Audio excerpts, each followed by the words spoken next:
Welcome to supersfarm. Peace family, I'm out here in our in-ground garden. It's time to clean up some of these rows. I'm going to be using the geese to rotate through different areas of the in-ground. I primarily have them working in the back right now because I want to either put in some type of coop for the geese or the ducks, or put a seating area back there and I'll plant in it. I just really haven't decided exactly what I want to do, but for sure I need to get my rows cleaned up. Let me show you what I'm doing. So very quickly these walkways have grown up and I want to try to keep a handle on them. You know, I spent so much time laying down the weed fabric on our actual planting rows. You know, it only makes sense to try to, at least this very early stage, maintain it. This walkway I decided to keep large because I use this for the wheelbarrow. Look at those birdies. We got these duckies right here hanging out in their dog crate. We got those geese back there hanging out in their dog crate. But I use this walkway to access the compost bin that Super put in for me. And I still need to keep it maintained though. I have some pumpkin seeds here that need to go in the ground. My father-in-law, Super's dad, gave me the seeds that I planted. I want to go ahead and get those in the ground. I think I'm going to go ahead and plant those maybe every other hole, maybe even every 2 holes, because they're going to sprawl. And this row is going to be my okra row, but I'm not going to have that many okra. I probably only have about 10 or 15 okra plants, and I think I'll do the same with the okra every other hole. So let's go ahead and get these rows weeded. Okay, so I like using this battery operated Ryobi weed eater. It's really lightweight and it's easy for me to use. The downside is the battery. The battery life is not that great. For now, I gotta go charge this battery. What I decided to do on the larger path is just take out the really high parts, because I still want to run the geese on here, and I know that it can't be that high for the geese. So I just knocked out the really tall weeds, and then on that narrower walkway, here, let me show you. This narrower walkway, I went through and took out as much as I could. You can see the sand is back showing.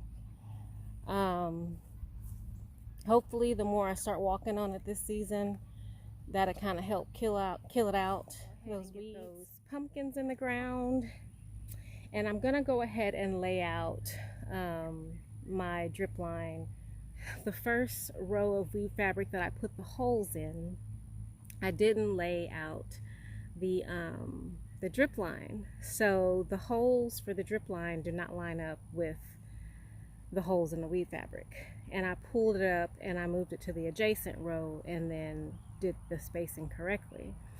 But what I'm gonna do, what I've decided to do, is go ahead and put that drip line back on that row, because the water will go through the drip fabric. It may not be perfectly lined up with the hole, you know, where the plant is, but it still would provide some moisture in the area that the plant will have to reach out and go get. And since these plants have already really almost doubled since I put them in, and I've been hand watering, I feel confident that they can reach out and find that water. If not, I'll just come back and hand water. It's not a big deal, but if it works, it would save me some time.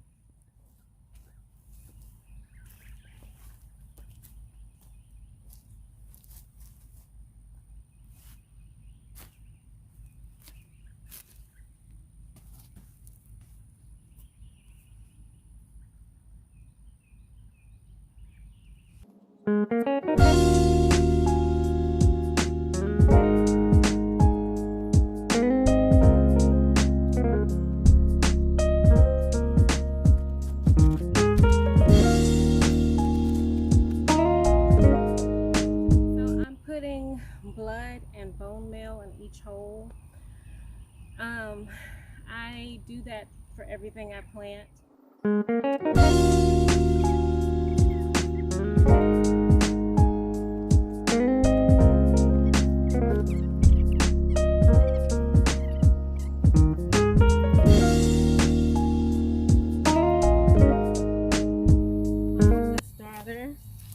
Got me these mats here for my knees, but they put little blue marks on my pants, which is fine.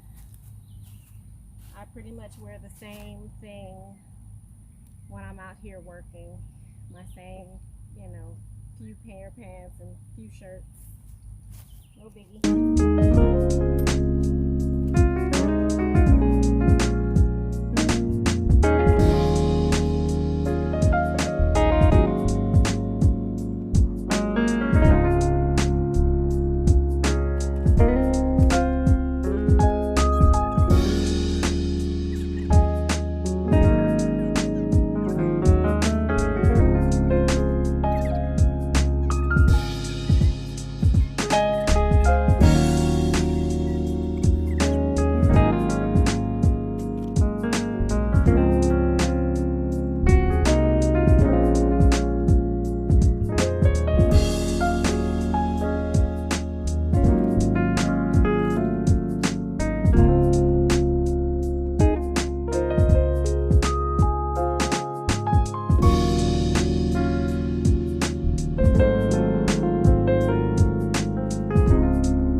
Next, I'm going to top dress the green beans with some worm castings. The green beans are under that row cover because last year something was just determined to eat all my green beans. Green bean row under the row cover, and you can see I've got some deficiency going on with these green beans, so that's why I'm going to top dress them with some worm castings and water them in with some fish emulsion. Also, you can see I've got some leaf miners on this leaf, so I'm going to remove that leaf, and all of my green beans look like they're struggling. So all I know to do right now is try to give them some nutrition, help them out a little bit, keep them covered, keep them well watered, and hope for the best. Green beans all taken care of. Top dress them with the worm castings, add a little fish fertilizer, and put the row cover back on. And it's time to refreshen the geese water. The ducks are chilling out, but I can see their water's pretty gross, so I'll refreshen their water as well. Everything is looking good. Just tidying up some. I think the ducks have the right idea. I think I need to, sorry about that. I think I need to take me a little sit down. Drink me some water. Alright guys, so Jessica Soward's husband brings her homemade coffee. Super brings me McDonald's. Thank you. Day 2 of the baby goose, the goslings. Semi-free ranging. They're under my arch trellis. They seem to like being under here. And they're still following me. I let them out earlier.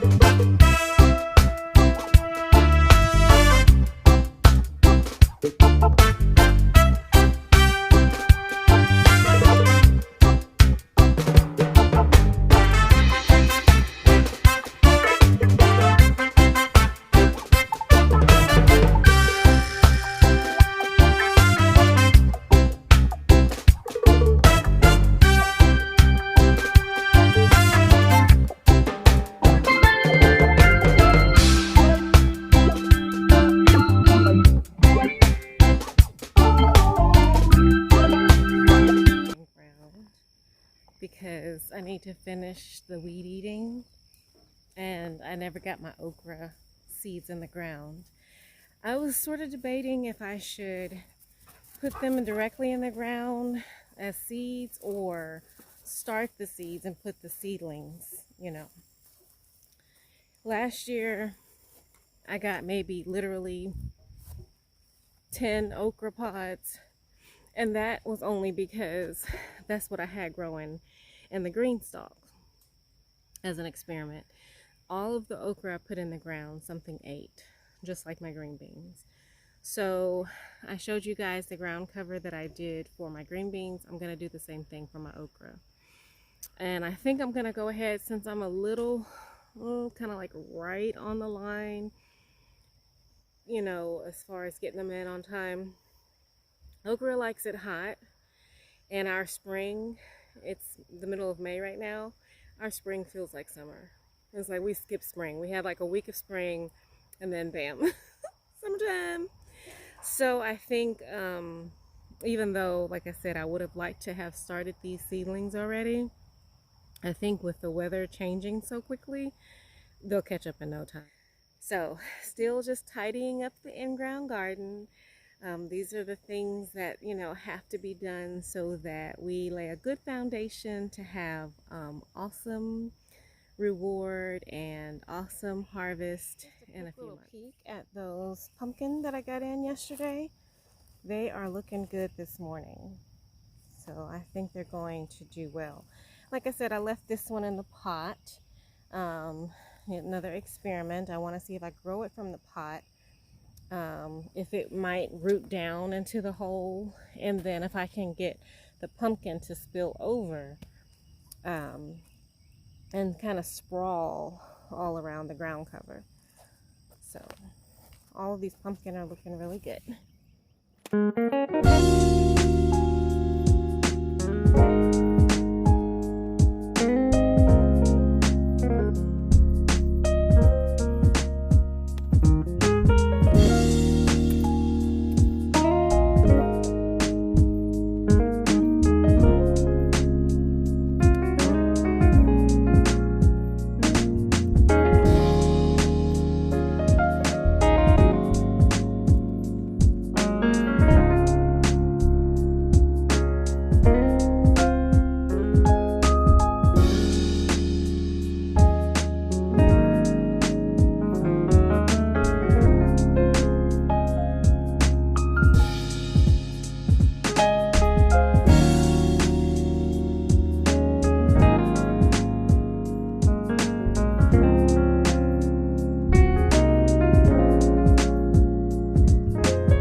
The volume in this clip was really low. I was too far from the camera, and my voice apparently doesn't carry as far as I thought it does.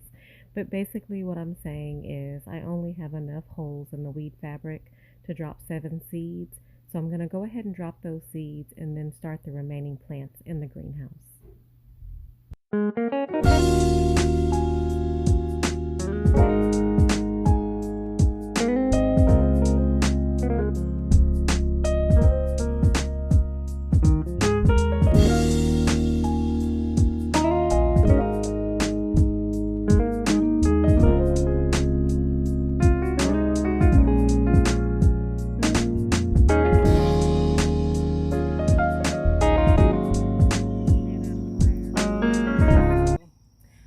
realized I don't have enough of these landscape staples. This is what I use to secure that ag fabric. And I don't need them necessarily today because I'm just going to plant the seeds today. But as soon as those seeds come up, I want them to be undercover. So to be safe, I want to go ahead and get the rows covered.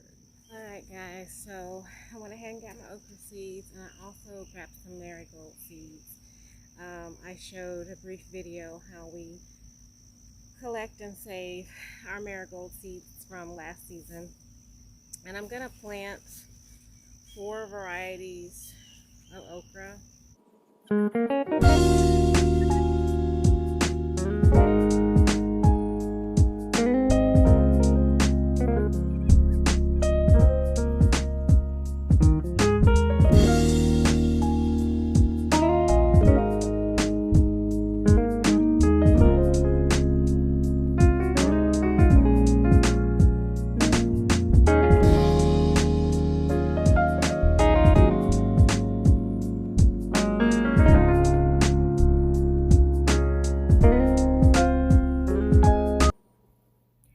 Guys, so in this clip here, I'm just explaining that I've got a lot of things to do in the in-ground garden. I want to go ahead and wrap it up.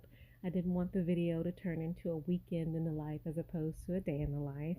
I was planning to take my mom, my daughter, and one of her best friends to the Ark encounter in Kentucky, and it was a blast. We did wound up making it, and I really recommend any believers go. It is an awesome experience.